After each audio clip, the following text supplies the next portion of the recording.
다 함께 사도신경으로 우리의 신앙을 고백하겠습니다. 전능하사 천지를 만드신 하나님 아버지를 내가 믿사오며 그 외아들 우리 주 예수 그리스도를 믿사오니 이는 성령으로 잉태하사 동정녀 마리아에게 나시고 본디오 빌라도에게 고난을 받으사 십자가에 못 박혀 죽으시고 장사한 지 사흘 만에 죽은 자 가운데서 다시 살아나시며 하늘에 오르사 전능하신 하나님 우편에 앉아 계시다가 저리로서 산 자 죽은 자를 심판하러 오시리라. 성령을 믿사오며 거룩한 공예와 성도가 서로 교통하는 것과 죄를 사하여 주시는 것과 몸이 다시 사는 것과 영원히 사는 것을 믿사옵나이다. 아멘. 다 함께 찬송가 425장 함께 찬양하시겠습니다.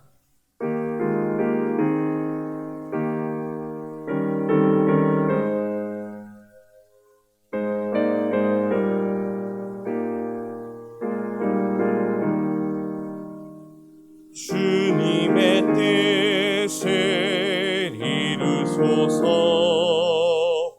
고요한 중에 기다리니 진흙과 같은 날 빚으사 주님의 형상 만드소서. 주님의 뜻을 이루소서. 주님 발 앞에 엎드리니 나의 맘속을 살피시사 눈보다 희게 하옵소서. 주님의 뜻을 이루소서. 병들어 몸이 피곤할 때 권능의 손을 내게 펴사 강건케 하여 주옵소서. 주님의 뜻을 이루소서. 온전히 나를 주장하사 주님과 함께 동행함을 만민이 알게 하옵소서.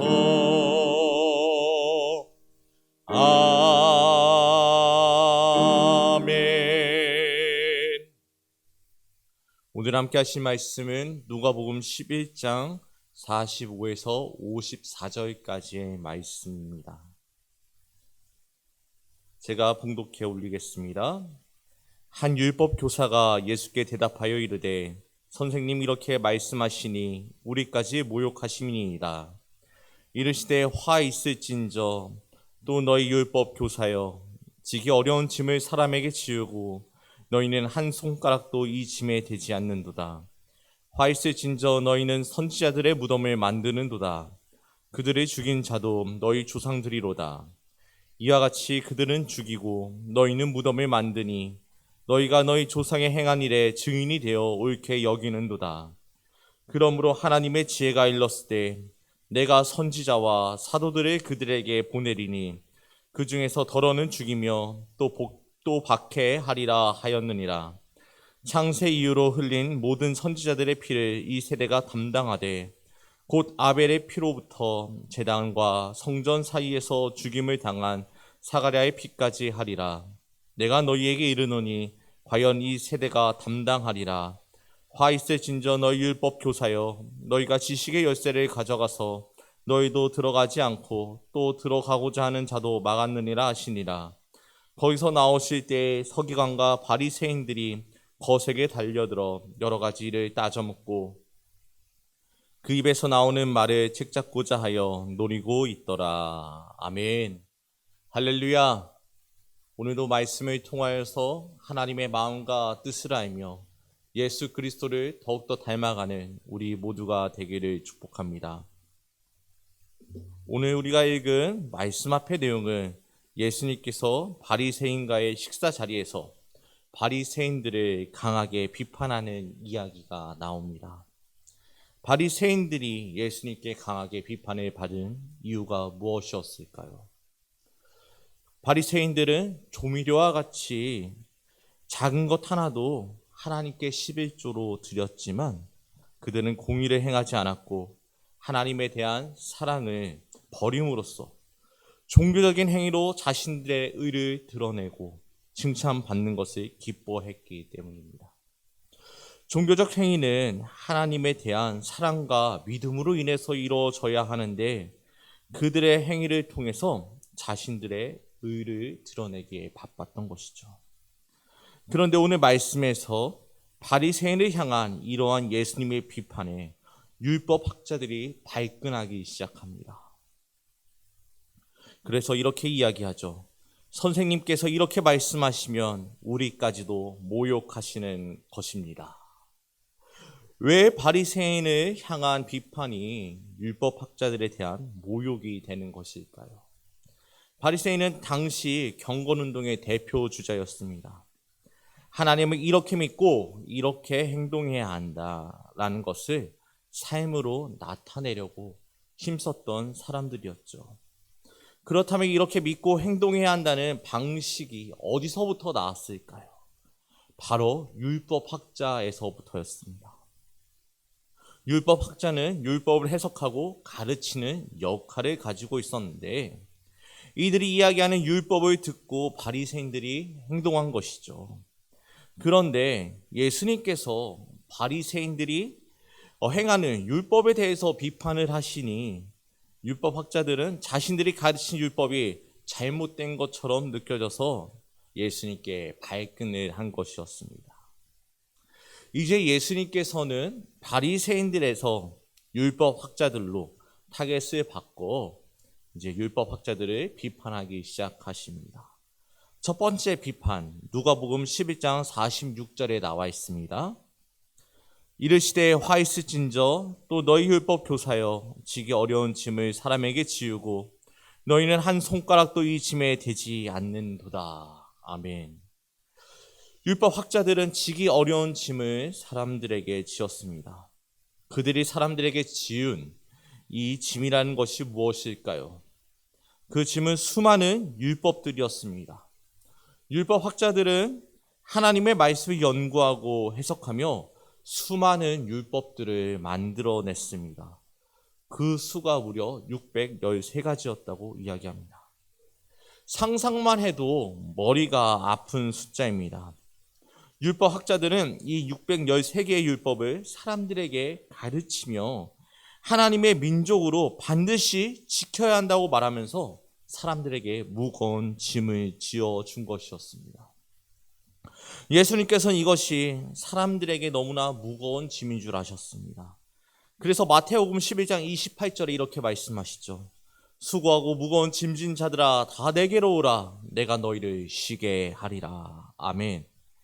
하나님의 뜻과 상관없는 쓸데없이 많이 만들어진 율법을 지키며 힘들고 지친 사람들에게 예수님께서 쉼을 주시겠다고 말씀하십니다. 그리고 그 뒤에 마태복음 11장 29절에서 30절에는 이렇게 말씀하십니다. 나는 마음이 온유하고 겸손하니 나의 멍에를 메고 내게 배우라. 그리하면 너희 마음이 쉼을 얻으리니 이는 내 멍에는 쉽고 내 짐은 가벼움이라 하시니라. 아멘.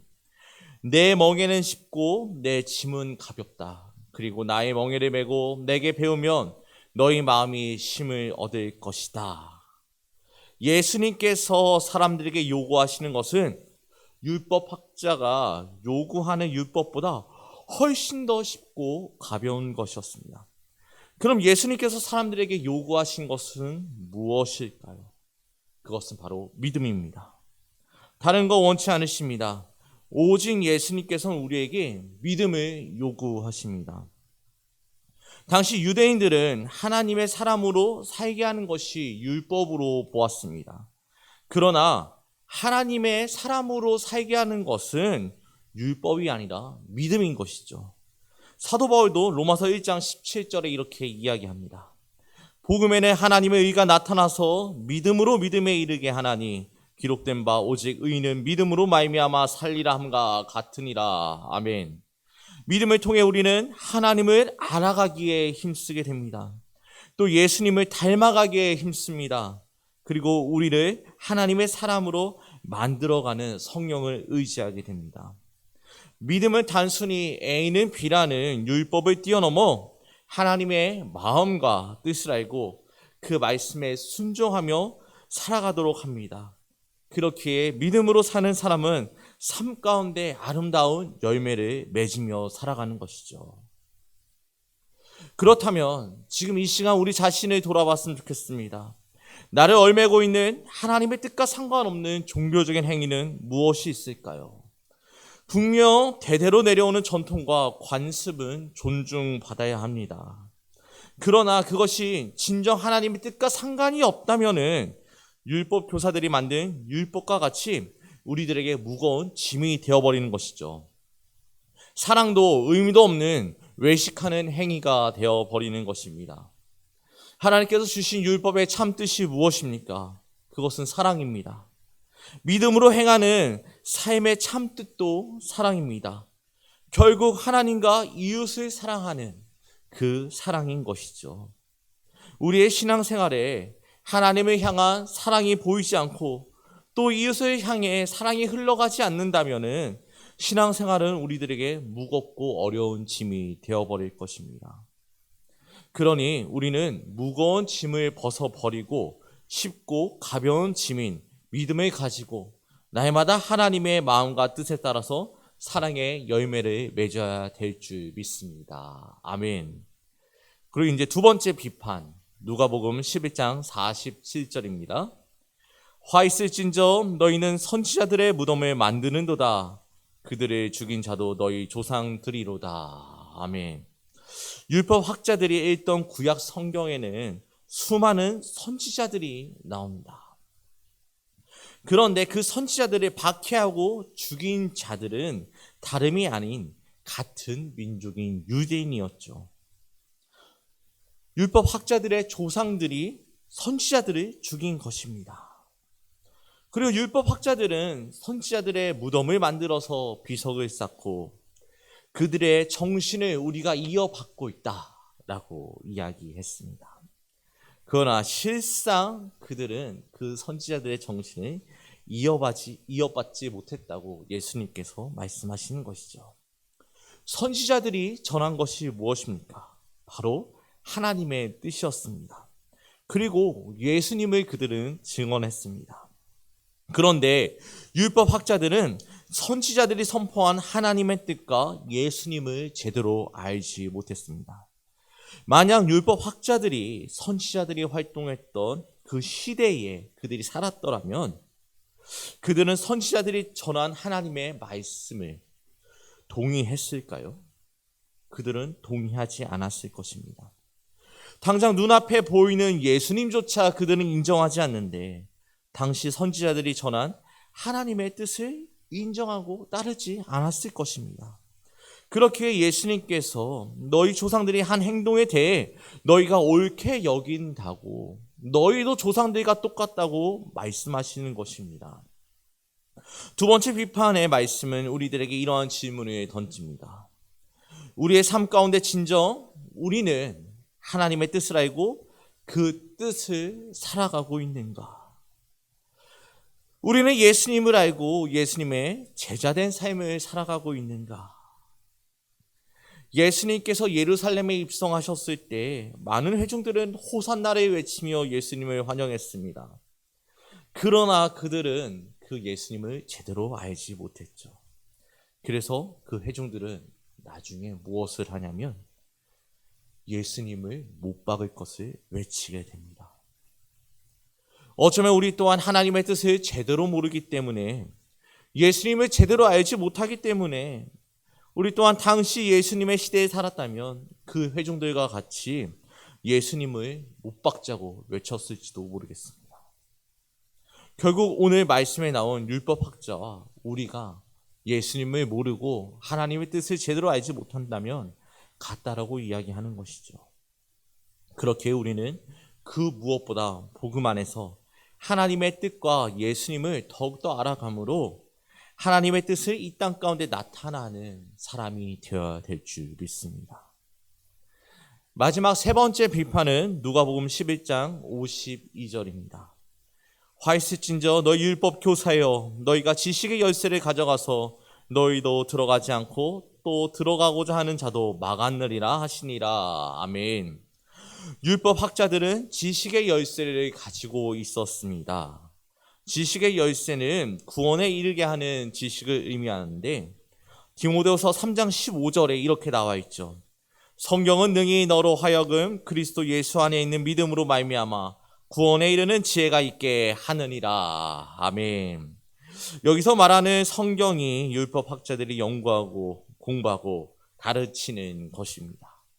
그들은 그 말씀을 가지고 있으면서도 구원을 향해 나아가지 않았고 또 구원을 향해 가려고 하는 사람들에게 무거운 짐을 지어주며 막고 있었던 것입니다. 올바른 하나님의 뜻을 가르치지 않고 무거운 짐을 지어줌으로써 그들이 하나님을 따르지 못하도록 한 것이었죠. 구원에 이르기 위해서는 오직 율법이 아니라 믿음만이 필요했습니다.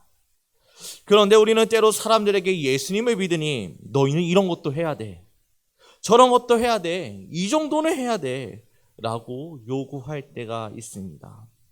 그리고 이 정도는 괜찮아라며 세상과 합리화하는 이야기도 할 때가 있죠. 분명 우리는 말씀을 읽고 기도를 해야 합니다. 또 예배를 드려야 합니다.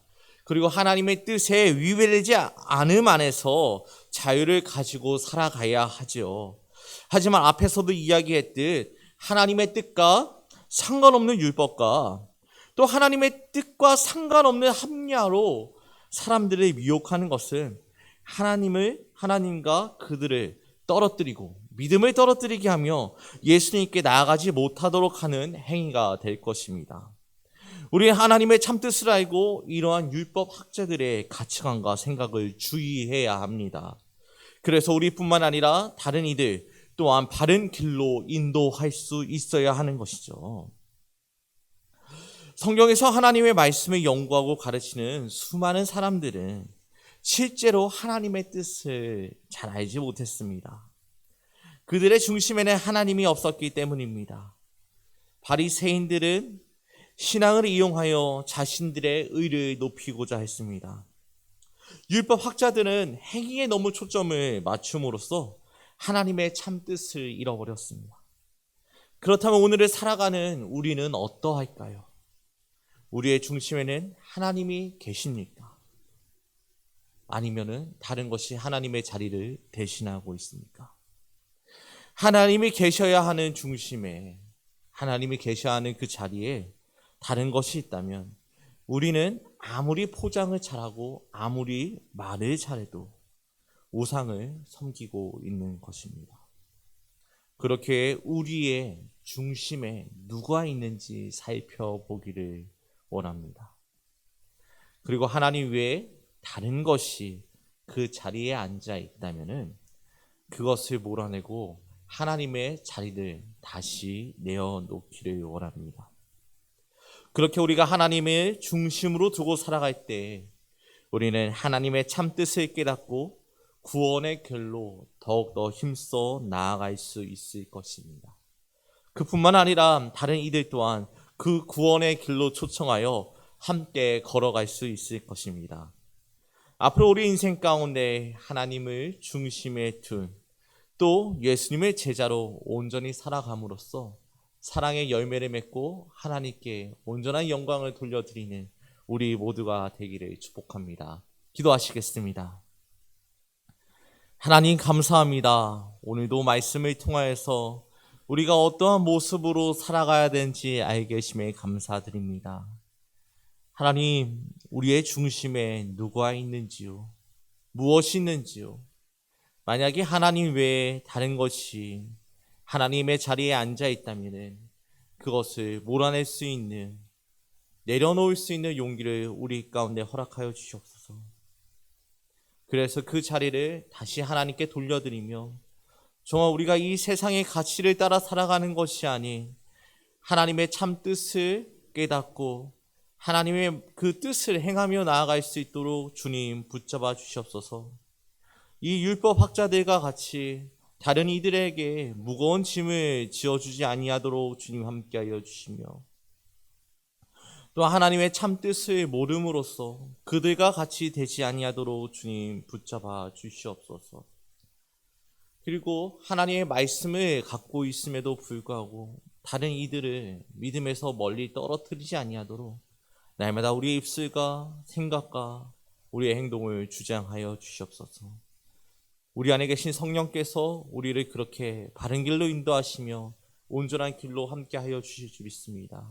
주님 감사합니다. 예수님의 이름으로 기도드립니다. 아멘. 하늘에 계신 우리 아버지여, 이름이 거룩히 여김을 받으시오며 나라의 임하옵시며 뜻이 하늘에서 이룬 것 같이 땅에서도 이루어지이다. 오늘날 우리에게 일용할 양식을 주옵시고 우리가 우리에게 죄 지은 자를 사하여 준 것 같이 우리의 죄를 사하여 주옵시고 우리를 시험에 들게 하지 마옵시고 다만 악에서 구하옵소서. 대개 나라와 권세와 영광이 아버지께 영원히 있사옵나이다. 아멘. 우리 함께 기도 제목을 나누고 기도하도록 하시겠습니다. 첫 번째 기도 제목은 하나님을 삶의 중심에 놓고 날마다 하나님의 참 뜻을 깨닫고 행함으로 하나님께 영광을 돌리는 삶을 살아가기를 기도하시기 바랍니다. 두 번째로 수요일은 찬양대를 위해 기도하는 날입니다. 우리 모든 찬양대의 중심이 하나님이 되심으로 사람이 아닌 하나님을 나타내고 하나님을 찬양하는 찬양대의 되기를 기도해 주시기 바랍니다. 우리 두 가지 기도 제목과 여러분들이 가지고 계신 기도 제목을 가지고 주님의 이름을 부르며 함께 기도하도록 하시겠습니다. 주여!